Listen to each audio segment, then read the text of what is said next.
আসসালামু আলাইকুম, সবাই কেমন আছেন? আমি আলহামদুলিল্লাহ ভালো আছি। আজকে মুরগির গিলা কলিজা ভুনা করব। তো মুরগির গিলা কলিজা ভুনা করতে লাগবে আদা রসুন বাটা, গরম মশলা, হলুদ মরিচ। পাশাপাশি আমি একটা মশলা, স্পেশাল একটা মশলা দিব, ধনিয়া পাতা, তারপরে পুদিনা পাতা ফ্রিজে রাখছি, একটু সিদ্ধ হয়ে গেছে, সমস্যা নেই, ভালো আছে। আর জিরা, কাঁচা মরিচ একসাথে পেস্ট করে এটা দিয়ে আমি ম্যারিনেট করে রাখবো, তারপর ভুনা করব। তা আমি এটা পেস্ট করে নিয়ে আসতেছি।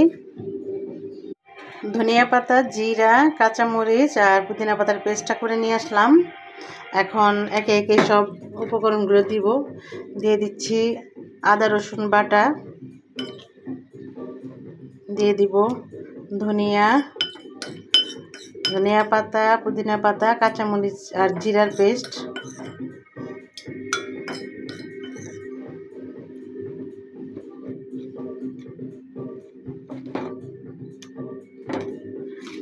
দিয়ে দিচ্ছি পেঁয়াজ,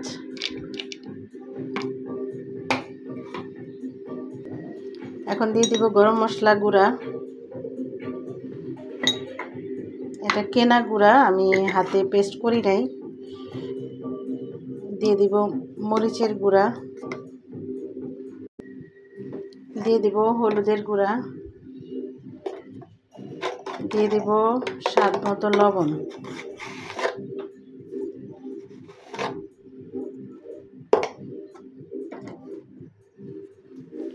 সব উপকরণ দেওয়া শেষ মশলা, এখন তেল দিয়ে দিব।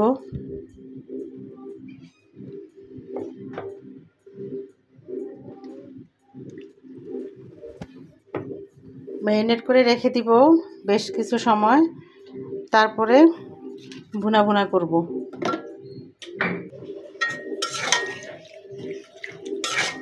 ভালো করে সব উপকরণ একসাথে মিশিয়ে ফেলতেছি।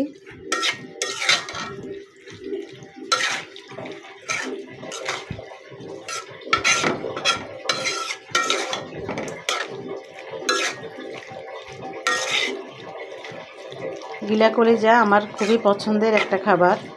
আমি প্রায় জমা করে এইভাবে রান্না করি। আজকে ভাবলাম ভিডিওটা নিয়ে আসি আপনাদের মাঝে।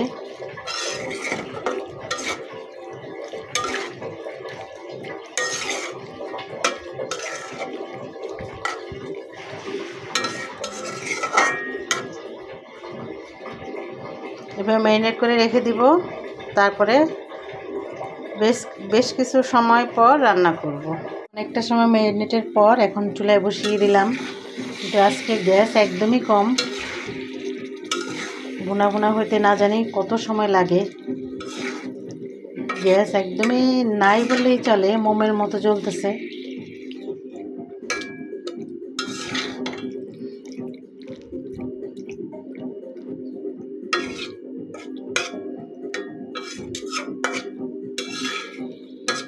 অনেকটা সময় লাগবে ভুনা হইতে।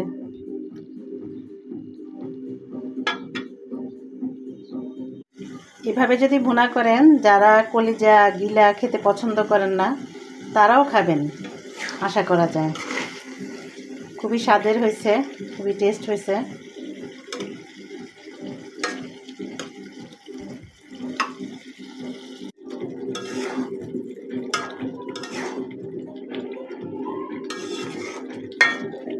কষানো হচ্ছে, কষাবো খুব ভালোভাবে। কষাতেই আশা করা যায় সিদ্ধ হয়ে যাবে, আর এক্সট্রা পানি দেওয়ার দরকার নেই, যেহেতু গ্যাস খুবই কম। আরও ভুনা কষা করব।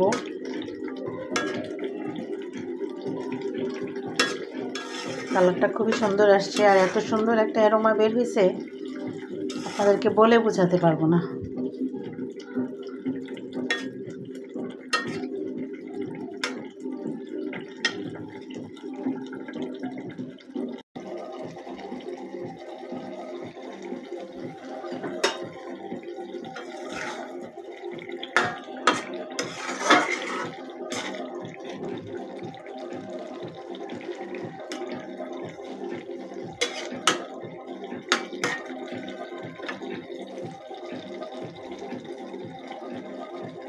এখন নামাই ফেলবো, হয়ে গেছে।